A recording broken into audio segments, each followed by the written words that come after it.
Assalamualaikum warahmatullahi wabarakatuh. Kepada yang terhormat Ibu Nadia Fadila, selaku dosen mata kuliah kajian kurikulum. Kami dari kelompok 1, Prodi Pendidikan Bisnis Angkatan 2020 kelas A, izin mempresentasikan hasil kerja kelompok kami mengenai model pengembangan kurikulum, submateri, dan administratif model. Sebelum itu, berikut merupakan anggota-anggota kelompok kami, yaitu ada Ahmad Salman Syahid, lalu ada Adinda Raffianti Syam, lalu ada saya sendiri yaitu Ananda Sakaramalia, lalu ada Angga Maulana Yusuf, lalu ada Anissa Yasril, dan yang terakhir ada Arini Taskia Putri. Kurikulum merupakan hal yang tidak dapat dipisahkan dalam pendidikan, karena kurikulum merupakan kerangka dan isi dari sebuah bangunan pendidikan.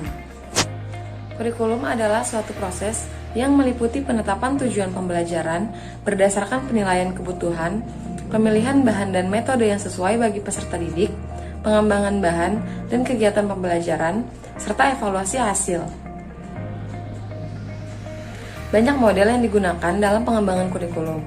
Pemilihan model pengembangan kurikulum tidak hanya didasarkan pada keunggulan dan kemungkinan pencapaian hasil yang optimal, tetapi juga harus disesuaikan dengan sistem pendidikan dan sistem manajemen pendidikan yang dianut. Model pengembangan kurikulum dalam sistem pendidikan terpusat dan sistem manajemen pendidikan tentunya akan berbeda dengan sistem pendidikan dan sistem manajemen pendidikan yang terdesentralisasi. Selanjutnya akan dilanjutkan oleh rekan saya, Adinda Raffianti Syam. Mengembang kurikulum adalah sebuah proses perencanaan, implementasi, dan evaluasi kurikulum yang akan menghasilkan sebuah rancangan kurikulum lainnya. Pengembang kurikulum tidak dapat mengabaikan sistem sosial, politik, dan pendidikan yang melekat pada kurikulum sekolah, apalagi jika dikaitkan dengan keberhasilan pencangkokan kurikulum yang telah dilaksanakan, baik di dalam kelas maupun di tempat lain. Tiap pendekatan pengembang kurikulum mempunyai kelebihan dan kekurangan, karena keefektifan dari sebuah kurikulum ditentukan oleh implementasi kurikulum tersebut di kelas. Selanjutnya akan dijelaskan oleh Arin.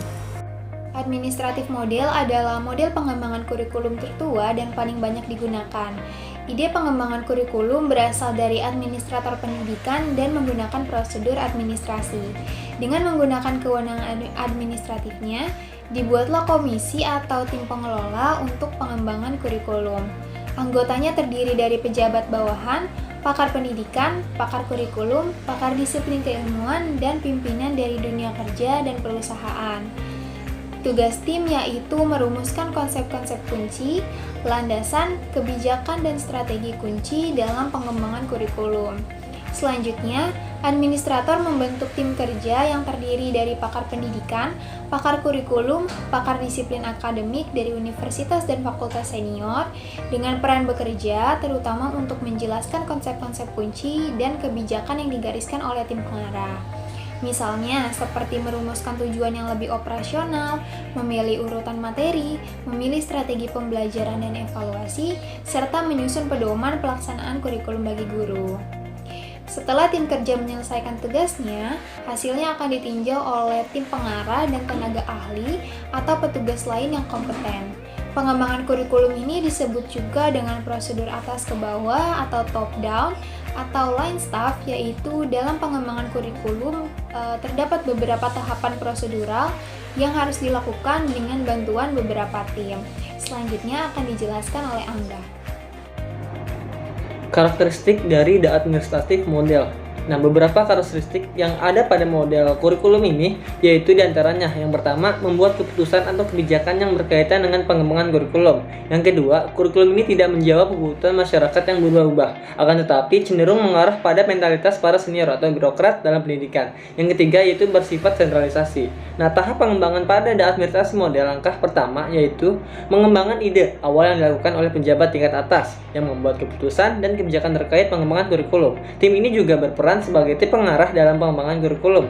Nah, langkah yang kedua adalah membentuk panitia pelaksana atau tim komisi untuk mengembangkan kurikulum yang didukung oleh beberapa anggota yang terdiri dari para ahli seperti pakar pendidikan, kurikulum, disiplin ilmu, tokoh masyarakat, tim pelaksana pendidikan, dan dunia kerja. Nah, tim ini bertanggung jawab untuk mengembangkan konsep umum, landasan, preferensi, serta strategi pengembangan kurikulum yang kemudian ini menyiapkan kurikulum terkait dengan pengembangan atau perumusan tujuan pendidikan dan pembelajaran. Nah, pemilihan ini juga menyiapkan tenda dan komponen bahan studi, mengembangkan pelajaran alternatif proses, dan mendefinisikan analisis pembelajaran. Nah, selanjutnya akan dijelaskan oleh Ahmad Salman. Langkah ketiga, kurikulum yang sudah selesai akan diajukan untuk ditinjau dan diperbaiki oleh tim pengarah.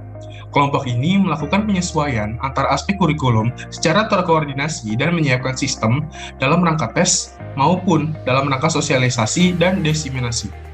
Setelah dilakukannya perbaikan dan penyempurnaan, kurikulum tersebut perlu dievaluasi secara real di beberapa sekolah yang dianggap representatif.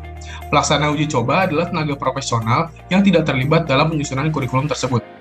Agar pengujian tersebut menghasilkan input yang efektif, diperlukannya juga kegiatan monitoring dan evaluasi.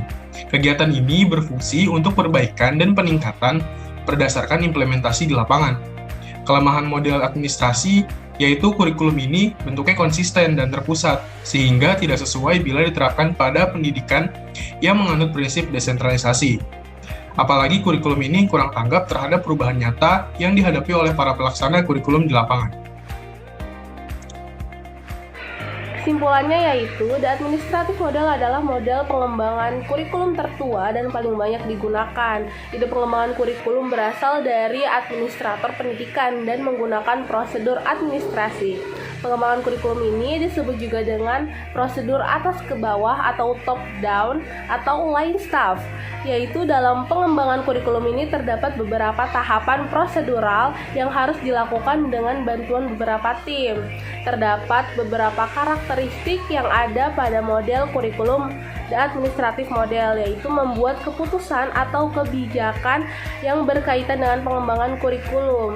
Kurikulum ini tidak menjawab kebutuhan masyarakat yang berubah-ubah, tetapi cenderung mengarah pada mentalitas para senior atau birokrat dalam pendidikan atau bersifat sentralisasi.